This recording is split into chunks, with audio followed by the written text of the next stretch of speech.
Good morning and good afternoon and evening, everyone. Welcome to this public background session on the draft revised application paper on combating money laundering and terrorist financing. My name is Yasuaki Ohara from the IAIS Secretariat. Today, we have Christopher Brown, Chair of the Financial Crime Task Force. He will talk you through this public consultation, sharing its scope, objective, and content. And after his presentation, we will invite questions from attendees. Before handing over to Chris, I'd like to introduce a couple of housekeeping items. First, we will use slides for the purpose of today's presentation. And you will be able to see these slides on the WebEx screen. You can also download these slides from the IAIS website. Second, all attendees will be muted during the session. So if you'd like to ask a question, please share your questions using a chat function on the WebEx. Or if you'd like to ask questions orally, please call for the floor by using raise hand function, which appears next to your name on the WebEx. Then we will unmute you so that you can ask questions. Finally, today's session is recorded and will be published on the IAIS website after the event. This is a quick housekeeping items from my side. Now I'd like to hand over to Chris. Chris, floor is yours. Thank you very much, Yasu, and good day, everyone. It's a pleasure to have so many of you attending this session, and I hope that this is an indication of the quality and diversity of feedback we can look forward to from this consultation process. My name is Chris Brown. I am the Deputy Director of AML at the Bermuda Monetary Authority and the current chair of the Financial Crime Task Force formed by the IAIS. I'm relatively new in this role, and I just want to acknowledge the work done under the very able chairmanship of my predecessor, Mr. Philip Goodman from the Federal Insurance Office of the U.S. Department of the Treasury, all the members of the drafting team, and the full FCTF in preparing the revisions we are presenting for consultation with you. Next slide, please. I would like to start off just by giving some brief background and context to the application paper. The IAIS is the international standard-setting body responsible for developing and assisting in the implementation of principles, standards, and other supporting material for the supervision of the insurance industry. To fulfill its role, the IAIS develops both supervisory material and supporting materials. As noted in the slide, supervisory material is aimed at insurance supervisors and regulators, as are generally the supporting materials of application papers and issue papers. Of course, the particular application paper we are discussing today is aimed at you in industry. And as is the case with all supporting materials, the purpose is not to create new standards, but rather to provide additional input and guidance to help with the practical application of supervisory material, in this case, within the industry itself. As with all IAIS materials, the proportionality principle is key. In essence, the purpose is to increase or decrease the intensity of measures proportionate to the risks presented.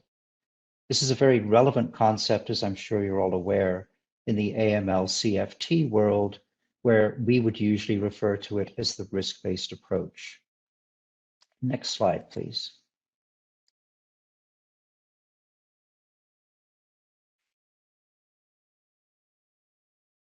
The application paper is about combating money laundering and terrorist financing in the insurance industry. The supervisory material on which it is based flows from two very important sources. Firstly, the IAIS is privileged to be an observer organization of the Financial Action Task Force, the global standard-setting body for anti-money laundering, countering terrorist financing, and countering proliferation financing. And as such, the IAIS endorses the FATF recommendations. This commitment drives the definition of the IAIS standard ICP Insurance Core Principle 22, which provides the framework for how supervisors and regulators supervise AML-CFT in the insurance sector. ICP 22 was revised in 2019 to reflect various updates in the FATF recommendations in recent years, and to reflect what I would regard as a companion document to our application paper, the revised FATF guidance for a risk-based approach in the life insurance sector. Next slide, please. The revisions of the application paper was a specific project for the FCTF arising from these revisions to ICP 22. This application paper is intended to provide additional guidance to industry, primarily life insurers and intermediaries. In other words, to help these businesses implement an appropriate AML-CFT framework. It is important to note that the scope of the project was to revise and not recreate. So the approach we have taken is very much along these lines of revision. For example, with terminology and also with new elements included in the ICP 22 revisions. Next slide, please. In keeping with this revision approach, the basic structure of the application paper remains the same. Changes are terminology driven rather than structural per se. The intent is to provide guidance on all the relevant topics that a company needs to consider for its AML-CFT program in a logical, progressive sequence. I won't go through all of the numbered chapters outlined in the slide, but we basically start off by sharing our views on where the insurance industry is vulnerable, introducing the concept of the risk-based approach, helping to identify and assess risks, something that's often referred to, I think, as a business risk assessment. We then go through customer risk assessment considerations, the customer due diligence process, considering enhanced due diligence and simplified due diligence, as they may be indicated, looking at the timing of when identification and verification needs to be done vis-a-vis conducting business, considering the very important topic of ongoing due diligence and monitoring, politically exposed persons, newer developing technologies, and so on through the rest of the components of an AML program. Next slide, please.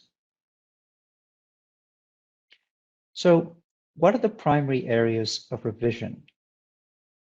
If you're keen to see the revisions per se, then please refer to the red line version of the document, which is available on the website, together with the clean proposed version.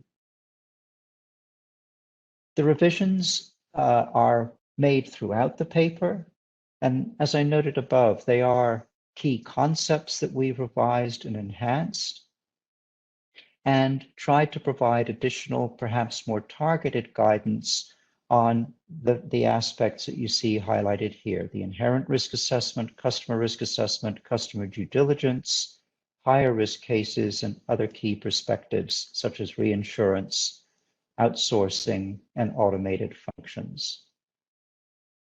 I'd like you to draw your attention in particular to the case studies that have kindly been provided by the IIA's membership in the annexes. I always find such case studies very useful to take perhaps the somewhat dry and maybe procedural AML-CFT program and bring it into the real world of criminal activity and actual money laundering and terrorist financing. Just to repeat, there are real risks out there. And these case studies provide enormously useful sharing of how these risks take shape and how bad actors look to abuse insurance products for their criminal ends. You may find these useful in creating or testing your controls, or potentially with your training programs. Next slide, please.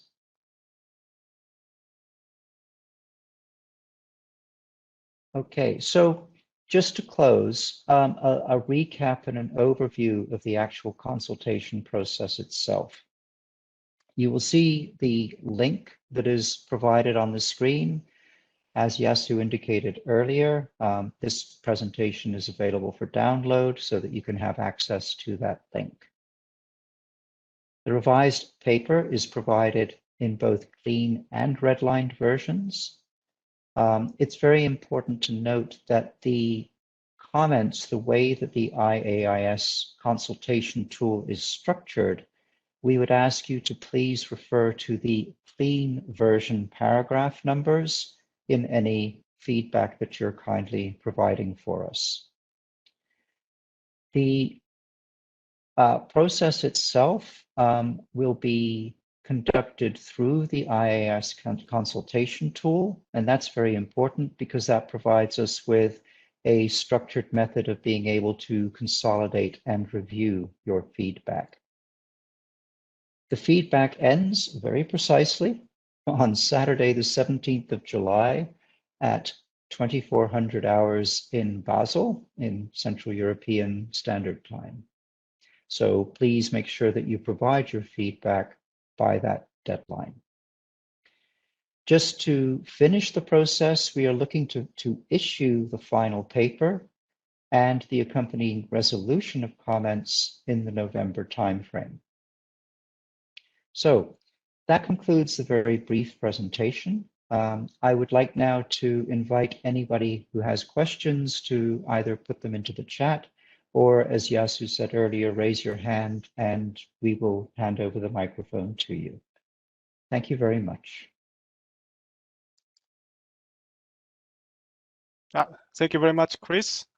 So now we'd like to open the floor to attendees for any questions.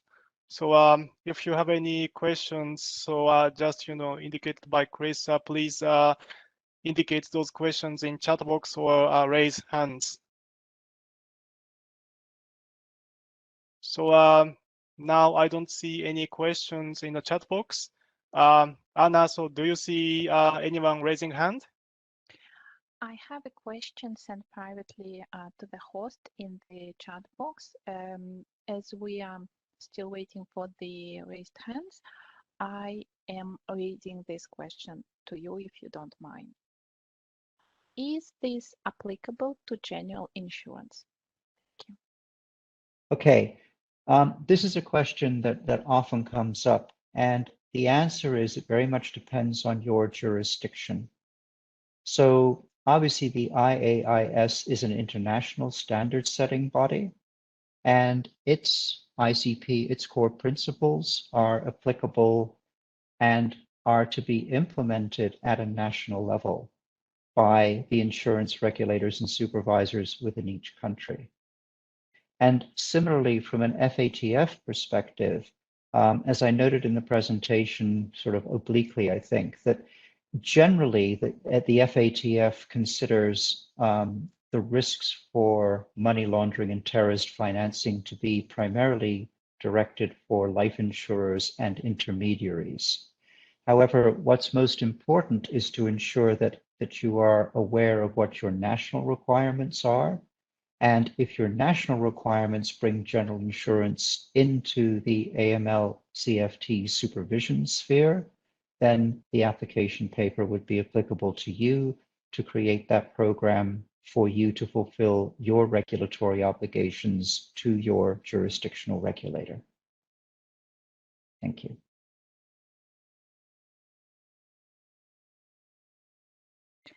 We have one raised hand now.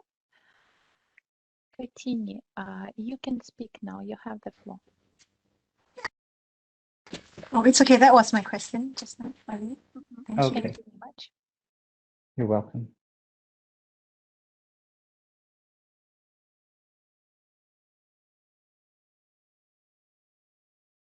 Okay, thank you very much. So is there any other question?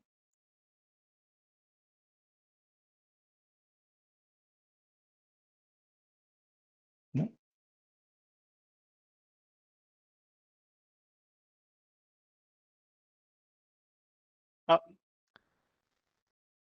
So I see one question, which is so can I pick up this?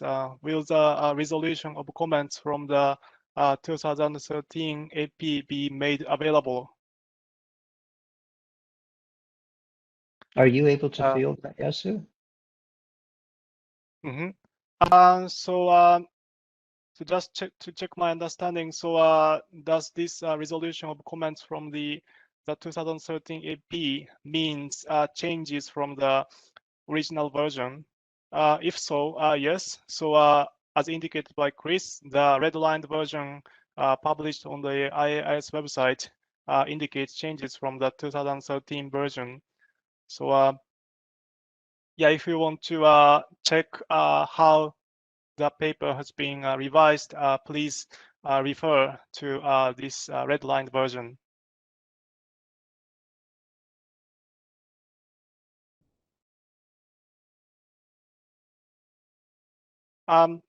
Melanie, does this answer your question?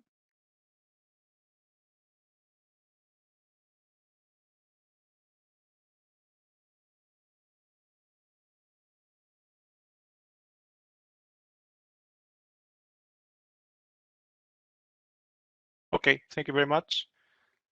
So, so I think we have a few questions on the chat box. So, Chris, would you mind picking up? Sure. So the next question I'm seeing from Peter O'Sullivan: what authority does the IAIS have to issue the guidance? It's an interesting question. The purpose of the guidance is guidance, and it's really flowing from the ICP 22 core principle. And I think that it's the view of the IAIS that it is, intended to be of assistance to industry to provide this guidance.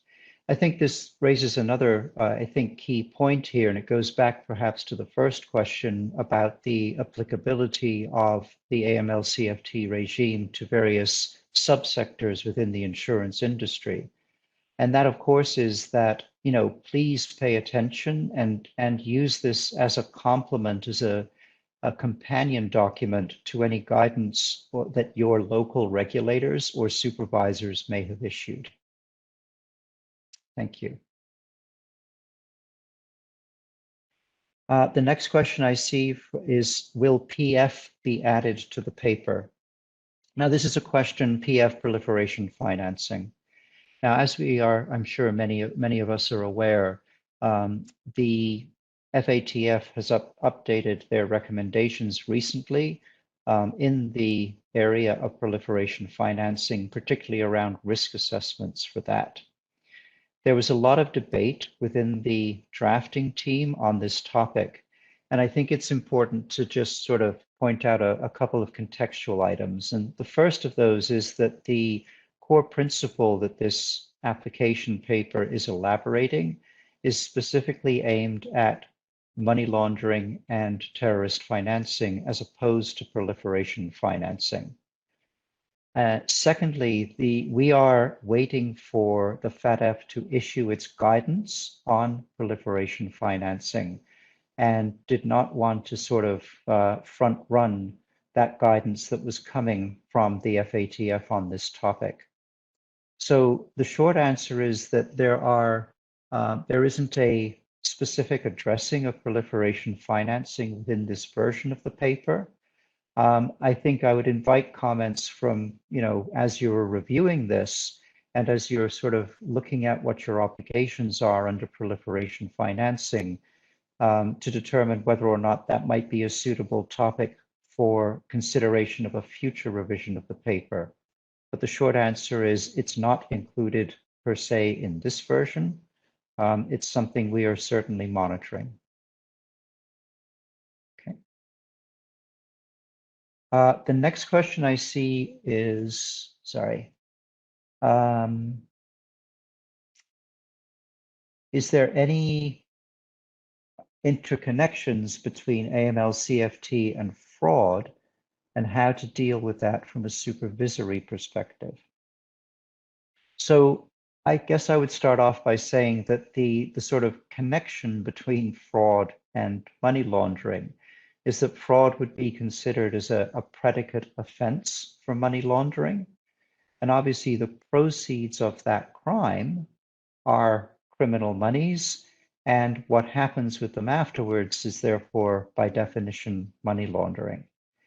The focus of this paper is on a money laundering and CFT controls program. And so therefore it doesn't deal directly with fraud and fraud prevention, which is a topic that is separately considered, I think, within the IAIS. Okay. Okay, the next point I see, can we elaborate on the proposed changes related to reinsurance? Now, again, the context of reinsurance here as a specific subsector within the insurance industry, I think is important to this question. So generally, this application paper, as I indicated, is aimed at life insurers and intermediaries. It is not specifically directed in that context to the reinsurance component of those direct insurers.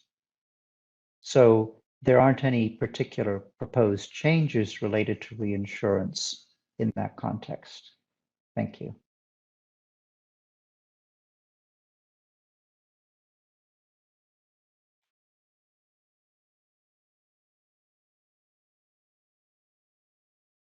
Okay, so I'm just, I think perhaps the next question is a follow-up on the question of authority. Is this guidance approved by anybody?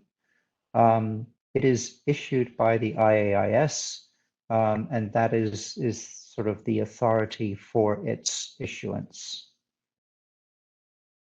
There's no sort of independent body approving this guidance, if that's the question.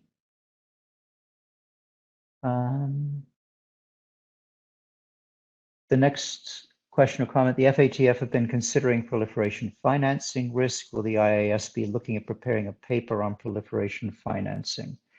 Well, as I mentioned earlier, I think that we're eagerly anticipating and awaiting FATF's guidance on this.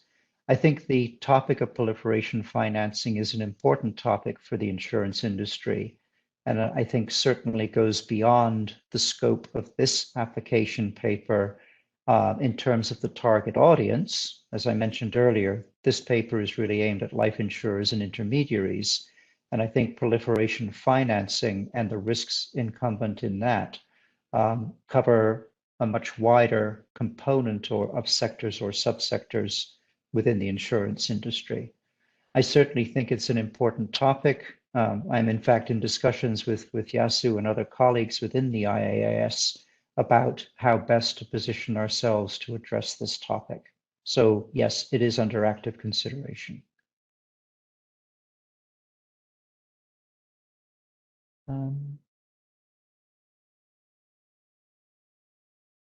Sorry, just scrolling through here.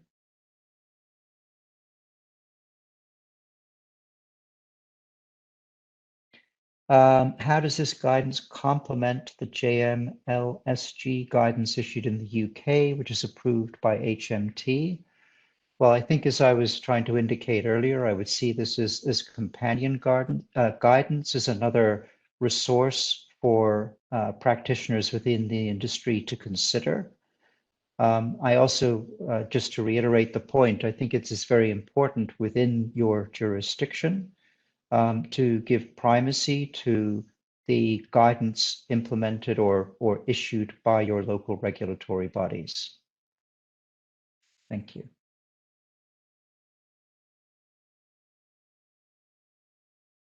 Sorry, next question. Does the consultation only ask for comments to the revision of the application paper? Generally, that's the purpose of the consultation, sorry, application paper. Yes, that is the purpose of the consultation, is to ask for feedback on the paper itself. I think that there are areas within the consultation tool that if you want to give more general feedback, for example, to raise the issue of proliferation financing, as has come up in a couple of the questions, I think that there would be some, general comment fields within the tool to allow that, if that was the question. Thank you.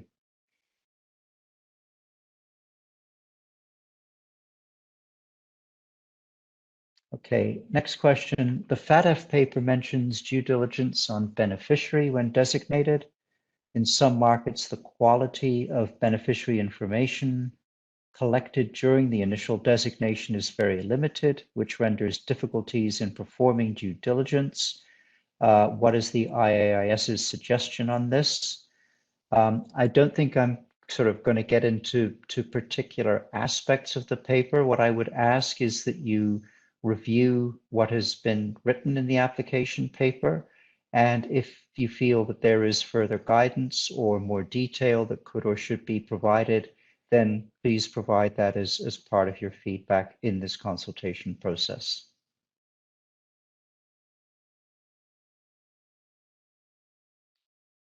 Kind of a comment more than a question, which I agree with. Fraud, some of the case studies include fraud. Yes, they do. And we were very conscious of this, in selecting and reviewing the case studies. And it kind of goes back, I think, to the question that was asked earlier. And in the insurance sector, there is obviously the sector can be the target of predicate offenses, fraud, as well as actual laundering of illicit proceeds as well. So we've tried to use the case studies to illustrate that. But of course, the emphasis is on the money laundering side as opposed to the fraud side.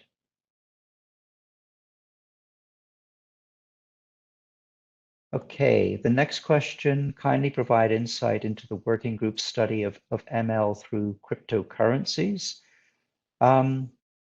That's a very broad question. Obviously, the world of cryptocurrencies, virtual assets in FATF speak, very new, very dynamic, very emerging world at the moment. I think that we have made references in the revised paper to new technologies here. And I wouldn't say that we have done a lot of study per se of cryptocurrency risks and issues. What we're looking at more is the insurance industry per se. And we would suggest that if there are any insurers who are engaging with cryptocurrencies, then obviously they need to apply, relevant caution, relevant controls to those interactions that they may have.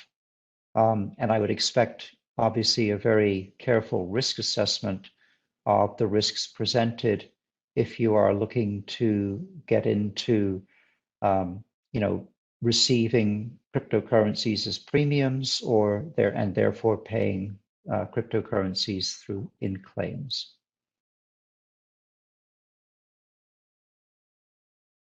If not directed at reinsurers and non-life, why then include case studies on them?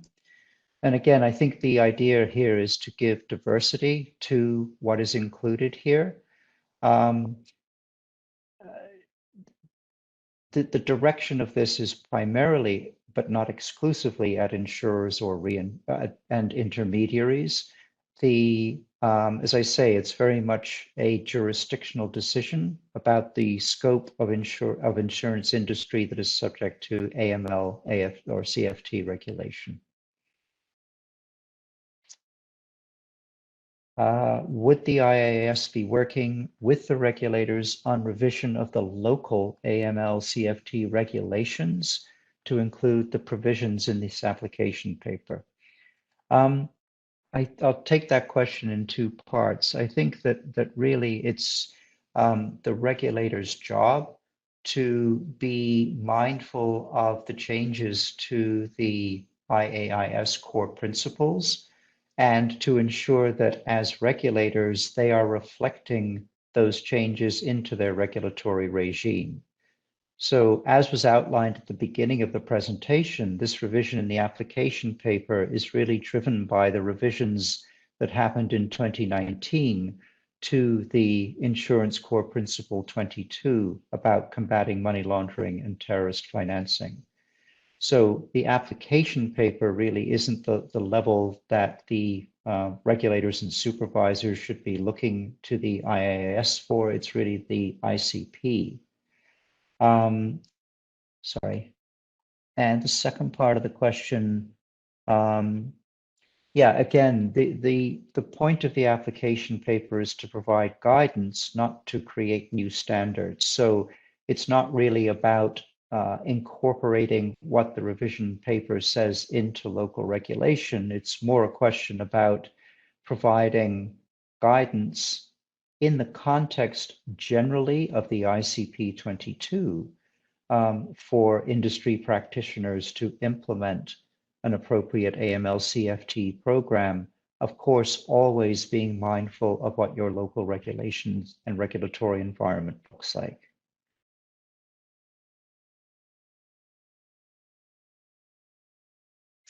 For transactions, the de minimis threshold seemed to have been reduced to less than USD EUR 1,000. Is there any reasoning why this amount was reduced? I'm sorry, off the top of my head, I can't recall exactly where that is coming from in the application paper. What we've done is to look for and take on board the guidance that has been issued by the FATF in this regard. If that seems out of context or out of touch, then please provide us that feedback in the consultation process through the tool. Thank you. How has this draft revision harmonized with the SSB guidance issued for financial institutions and capital markets? Well, again, here, we are not looking to particularly harmonize this with other sources of guidance for industry. Please take this as another arrow in your quiver as a reference document as you are looking to put forward your particular programs. And again, as I keep on reiterating and repeating, local guidance will take precedence. This is really tried to be aimed at the global community to provide some basic principles and considerations that you may find helpful. Thank you.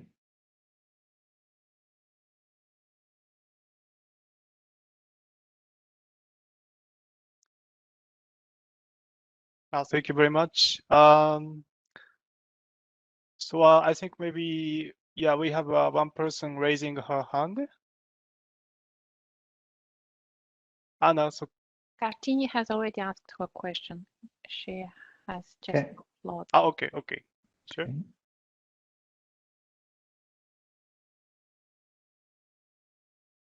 So we don't see any other questions in the chat box now. Anna, is there anyone else raising hands? Not for now. Mhm. Could you please invite your questions or expression of interest to speak?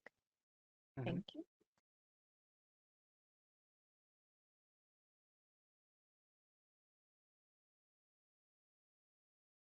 Okay. So is there any other questions?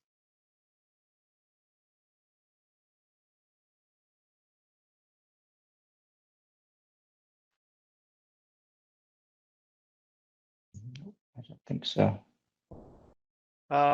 Yeah, if it doesn't seem to be the case, so we'd like to conclude today's public background session. So we'd like to thank you for participating in this session. And also thank you very much, Chris, for your presentation. So we are looking forward to receiving comments on the revised application paper through a public consultation. Chris, do you have any words? No, I'd just like to, again, thank everybody for taking the time to attend here and in anticipation, taking the time to provide your comments and feedback so that we can ensure that this document is as useful as possible. Thank you very much indeed. Chris, sorry, I think there is one more question on the chat box. So how do we draw the distinction between AML for general insurance and life insurance?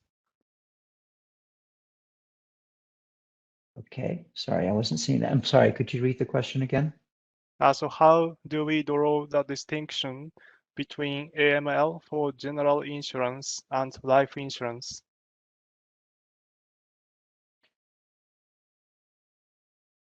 If general insurance is subject to AML regulation, then obviously the any distinctions really, in my opinion, would fall down to the risk assessment of the general business posture, the products and services that are being offered, and the customers who are being serviced.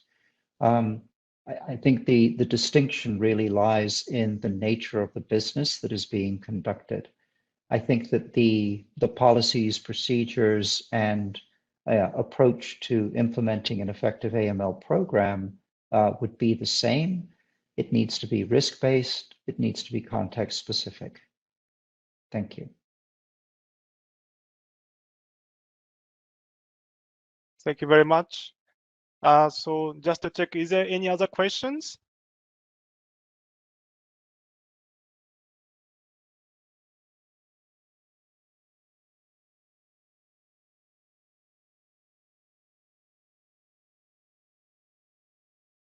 So if not, I think we can conclude this public background session. So thank you very much. Thank you. And, thank you very much for joining. And again, so we are looking forward to your feedback and comments through a public consultation. And thank you very much. Thank you.